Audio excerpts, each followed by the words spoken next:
And now, CCW News presents Holy Crap! This is actually happening!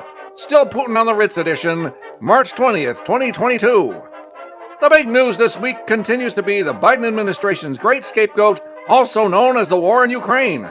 While Putin employs hypersonic missiles that destroy everything in their path, old Joe Hillbilly Bear mumbles his way through carefully scripted briefings in which he blames the war he facilitated for all his other failures that destroy everything in his path.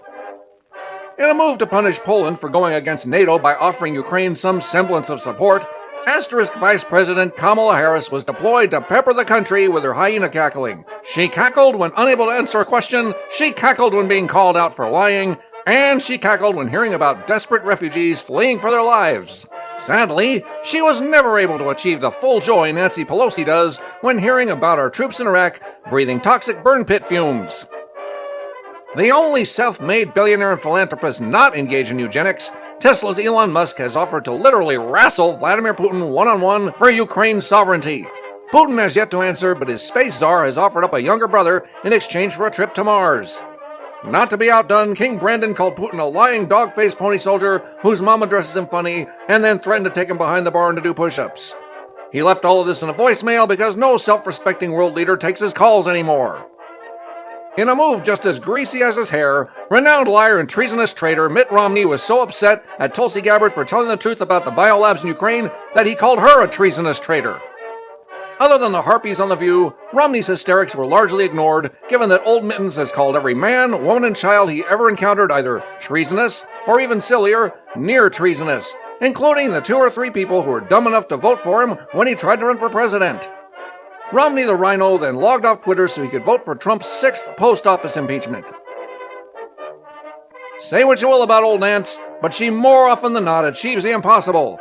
While the district she represents faces record homelessness and violence, including resurgences of medieval diseases like the bubonic plague, I swear I am not making this up, she managed to find a nominee for her Highways and Transit Subcommittee that not only can't drive, but is actually older and has a perpetual blood alcohol content higher than Pelosi herself. 84-year-old Congresswoman Eleanor Holmes Norton was caught on video plowing her car into several others repeatedly until she finally just parked diagonally in the spot, blocking both cars she damaged and then tottering off as if nothing happened. Just like her pal Nancy, Norton expects her subjects to clean up after her. New York City dictator Eric Adams is making Brooklyn Nets player Kyrie Irving pay dearly for making his own medical choices.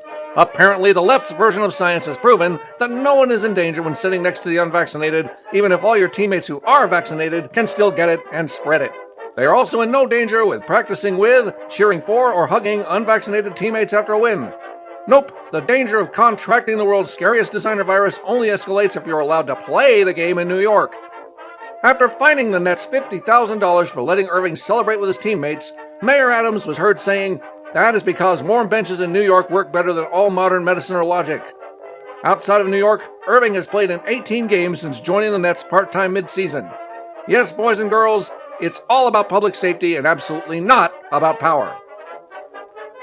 In an attempt to appear as if they were a legitimate news organization, the New York Times finally admitted that not only was Hunter Biden's laptop and its contents real, but they worked in conjunction with all of mainstream media, the DNC, and other fascist organizations to suppress the truth from the American voters in order to ensure that dear leader Biden was as smoothly installed as a cheap toilet. While most of us have known this since early 2020, it leaves the rest of the formerly trusting voters asking them to explain as if we were toddlers how this is not election tampering.